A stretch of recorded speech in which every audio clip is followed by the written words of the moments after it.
Hey, we're two fat guys. And we just watched Ghost Rider: Spirit of Vengeance. Is that necessary? The voice? Yes. It doesn't. That's how it's said. You can't. The title isn't. All right. It was not as bad as I thought it was going to be. In some ways, yeah.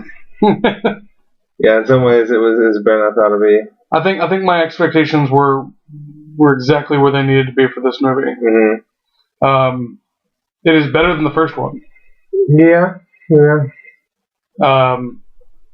There's no story. Yeah.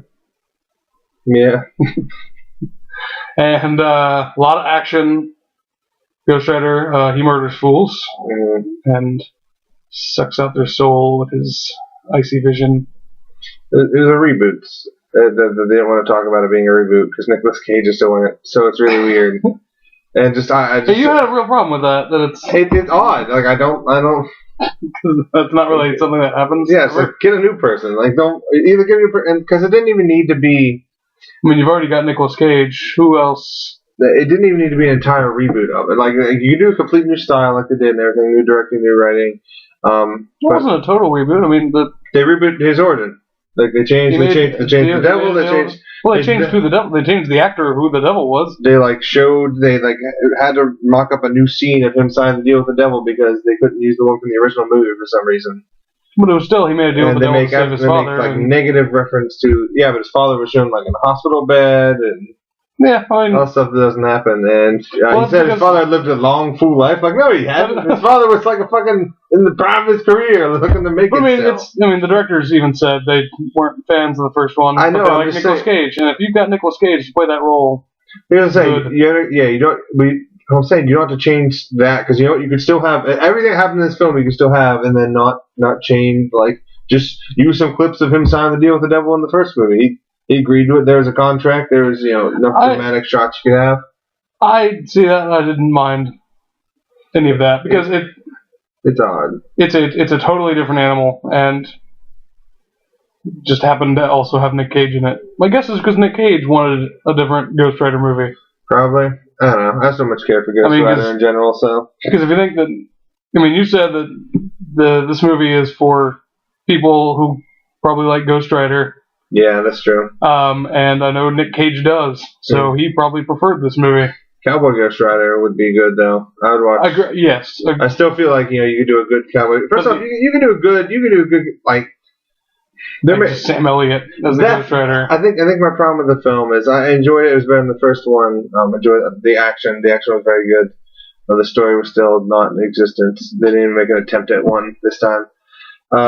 The problem is, even with the Ghost Rider character the way it is, you could do a good story. You could do something that had good action, still was Ghost Rider, still had a story. It seems like they said, okay, well, the first one wasn't any good, so we're just gonna fucking not try. Like the directors they hired and the way they went about it, which is fine. It's just know that no one's gonna think that this is a great film because you didn't make an attempt to make anything. You made a great series of action scenes. I mean, I don't think these directors care. I know they don't. I'm talking about on a studio level. And I gotta wonder where this movie came from. Mm-hmm.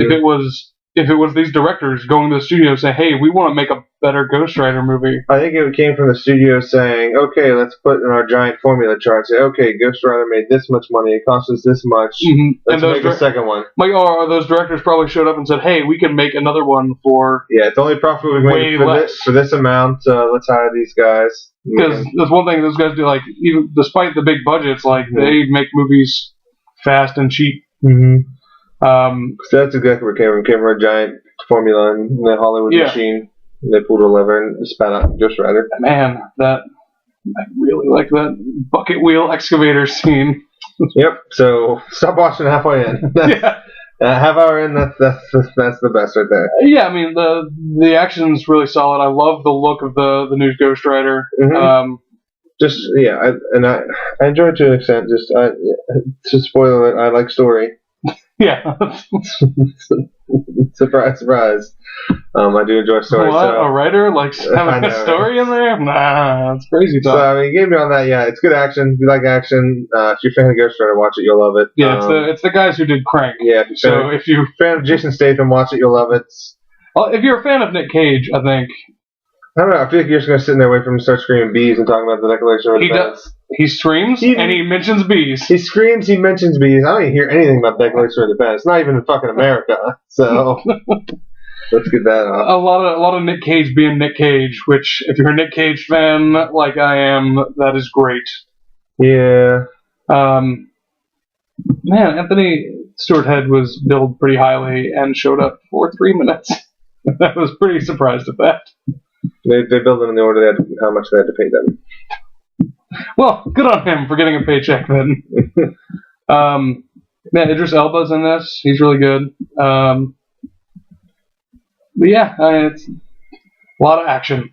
Mm-hmm. Seriously though, man, can you imagine a cowboy Ghost Rider story? Like I know we talked about this last time, but that I think more people would accept doing a legitimate story. Would you want it set in cowboy days or like current? Set in cowboy days. Okay. Yeah. Or do you like Sam Elliott now? Like, no, because like the sort of mythos of Ghost Riders, I understand is it sort of goes back for a fucking super long time. Yeah. So just the guy in the Old West who happened to become the Ghost Rider. So fucking, of course he rides. And at one point he has to get on a train. Can you imagine that? Oh man, okay, right? I'm sold. All right, immediately sold. You're sold the climax scene where he gets on a fucking train and just has to chase down another train. Yeah, obviously on the same tracks. Like, we'll never make it. We'll make it. What if first he gets on one of those like hand carts, catches up to the train, and then all of a sudden the train bursts into flames. Like he jumps, he like swings a rope. He lassos because he lassos because the Wild West. Oh man, it's a flame lasso. It's the chain. Okay, yeah, you totally sold me. Flame lasso onto the train, like pulls it up on the second he lands. Like, as he's walking up, as he's walking up, you see flame take over the thing. Okay, yeah. So greenlight this movie. We'll write the script this weekend. Oh man, that's not a big movie. $200 million, please. I never thought I would be on board for that. On board for like being like, all right, let's make a Ghost Rider movie of all the Marvel characters. Of all the Marvel characters, I would collaborate on a Ghost Rider movie. That'd be, I mean, I really enjoy it if we do that. That'd be God's cool twist of fate. Like, Brandon, you get to finally write a Marvel movie. It's Ghost Rider. Or it's, I'm trying to think. Sam Elliott seems like he would be too old for that. Yeah, he's too old for that. Josh Brolin. You just are in love with Josh Brolin because he's young Tommy Lee Jones. Well, he was Jonah Hex though, so we couldn't do that. Oh yeah, that's a little too much. A little too much crossover. Fred Savage, is that you? No, Fred Savage will direct, obviously. He's moved on. To directing, and he makes a lot of good TV shows. So you watch it, son. Yep. But no, yeah, I don't even know. See, people always say that when I go to write, they're like, "Oh, we thought about casting," and I hate when they ask that. I'm like, no, I'm fucking writing. I'm not casting. They pay people to do that. Did you know that? Are you aware? I wish that I was one of those people. Yeah, that'd be pretty good. Sit around like, hey, you know, it'd be sweet. Let's call up Jonah Hill and see who wants to do this. Jonah Hill is Ghost Rider. Yep. You'd be the Alfred. Michael Cera's Ghost Rider. Oh man, I didn't want to. I guess I'm on fire now. Oh no. We're terrible. Don't Michael Cera impression.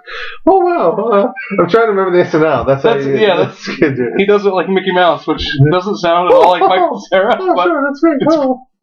It's perfect. Oh yeah, because the Quirky Show with just now. You know, when we started this video, I didn't think that we were going to start talking about Michael Cera at any point.